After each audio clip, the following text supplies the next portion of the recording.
የስዊዝ ቸኮሌት። ስዊዘርላንድ በቸኮሌት ምርት በዓለም ቁጥር 1 ከሚባሉ ሀገሮች ቀዳሚ ተርታ የምትሰለፍ ነች። ቸኮሌት ከሚያመርቱ ድርጅቶቿ መሃል ደግሞ ኔስል ስመጥሩ ነው። ይህ የቸኮሌት ፋብሪካ ያለ እረፍት የሚያመርት ቢሆንም እንኳ ለጎብኚዎች ግን ዘወትር በሩ ክፍት ነው። እግር ጥሎት ስዊዘርላንድ የረገጠ ሰው የኔስልን ፋብሪካ የመጎብኘት እድሉ ከፍተኛ ነው።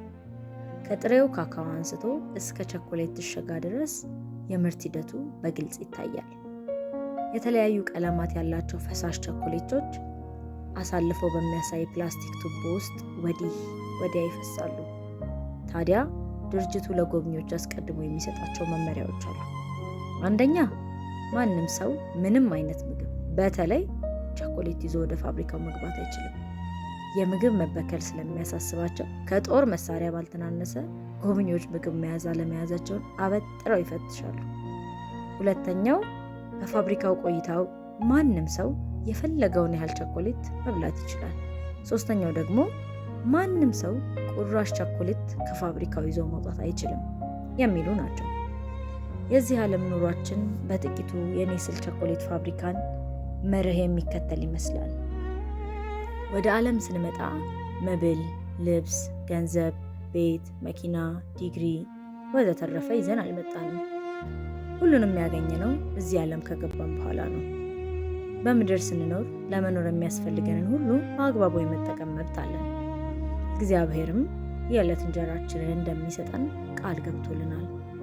ነገር ግን በሞት ከዚህ ዓለም ስንለይ አንድም ነገር ይዘን መሄድ አንችልም። በዓለም ያለው ሁሉ ለዕለት ፍጆታ ነው። የምንኖረው ለረጅም ዘመን ቢሆንም እንኳ የሰማዩ አባታችንን እንድንለምን የታዘዝነው የዕለቱን ብቻ ነው።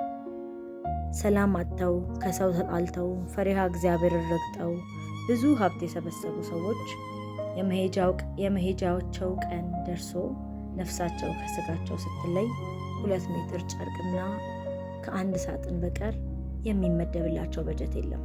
እሱንም ይዘውት እንዲሄዱ ሳይሆን አስክሬናቸው እንዲሸፈንበትና አጽማቸው እንዲያርፍበት ነው።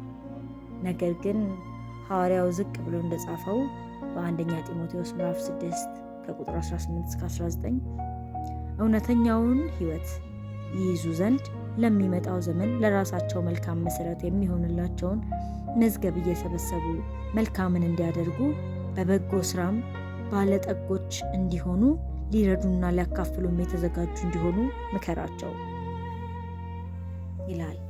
እውነተኛና ዘላለማዊ ሀብት ዛሬ ምንም የሌላቸውን በመርዳት ለተቸገሩ በጎ በማድረግ ለጎደላቸው በማካፈል የምንሰበስበውንና በሚመጣው ዓለም የምናገኘው በሰማይ ያከማቸነው ሀብት ብቻ ነው።